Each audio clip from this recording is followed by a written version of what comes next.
Welcome viewers. ভারতবর্ষের সমস্ত কর্মচারীরা যারা employees provident fund organisation of ইন্ডিয়ার অন্তর্ভুক্ত যে ইপিএস অর্থাৎ এমপ্লয়িজ পেনশন স্কিম এই প্রকল্পের আওতায় আছেন, সেই সমস্ত কর্মচারীদের যে দীর্ঘদিনের দাবি ছিল, সেই দাবি কিন্তু পূরণ হতে চলেছে এবং পূরণ হয়ে গেছে সেটি বলতে পারেন। এবং কি সেই দাবি ছিল এবং কি পূরণ হলো তা অবশ্যই এই ভিডিওর মাধ্যমে জানবো। এবং তার আগে বলবো, আরও এরকম আপডেট পেতে চ্যানেলটিকে সাবস্ক্রাইব করুন। আসুন দেখে নিই যে কি বলা হচ্ছে এই প্রেস কনফারেন্সের মাধ্যমে।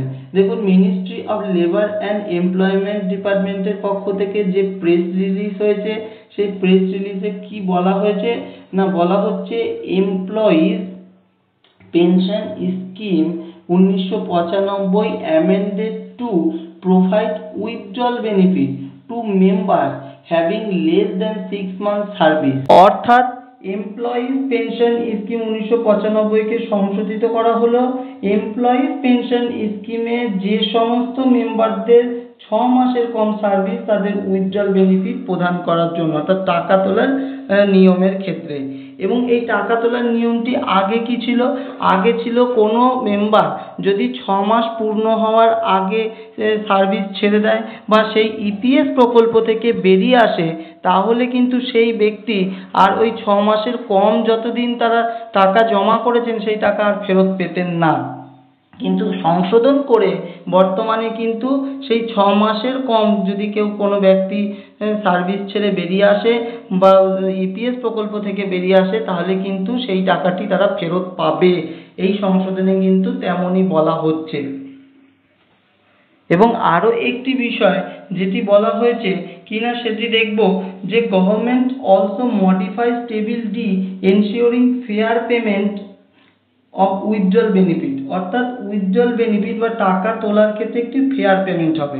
ফেয়ার পেমেন্ট মিনস, এতদিন আমরা জানতাম যে ফ্র্যাকশনাল পিরিয়ডে কর্মচারীদের টাকা দেওয়া হতো না।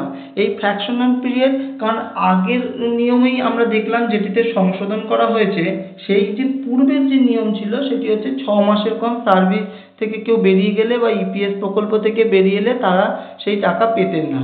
এখানে যেহেতু ওই প্রথম নিয়মটি সংশোধিত হলো, সেই ক্ষেত্রে আর কোনো বাধা থাকছে না যে 2 মাস হোক বা 5 মাস হোক তাদের যে সার্ভিস থেকে তারা বেরিয়ে গেল বা ইপিএস প্রকল্প থেকে বেরিয়ে এলো, এই নিয়মের কোনো বাধ্যবাধকতা থাকছে না।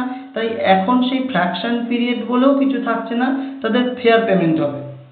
মানে যে ধরুন কোনো ব্যক্তি 2 বছর 5 মাস চাকরি করলো, তাহলে আগের নিয়ম অনুযায়ী সেই ব্যক্তি 2 বছরের টাকা তুলতে পারতেন, 5 মাসের টাকা কিন্তু তোলার নিয়ম ছিল না বলে তারা পেতেন না। কিন্তু বর্তমানে যেহেতু ওই প্রথম নিয়মটি সংশোধিত হলো, তারা 1 মাসের চাকরি ছেড়ে দিক বা ইপিএস প্রকল্প থেকে বেরিয়ে আসুক বা 5 মাস বেরিয়ে আসুক, 5 মাসের সময় বেরিয়ে আসুক, তাহলে কিন্তু সেই টাকা তারা পাবে যতদিন পর্যন্ত তারা টাকা জমা করেছেন এবং যে পরিমাণ টাকা জমা করেছেন সেই হিসেব অনুযায়ী। তাই ওই ফ্র্যাকশনাল যে পিরিয়ডটা, সেই পিরিয়ডটা কিন্তু তারা টাকা এই নিয়ম অনুযায়ী পাবেন এবং টেবিল ডি কেও সংশোধন করা হয়েছে।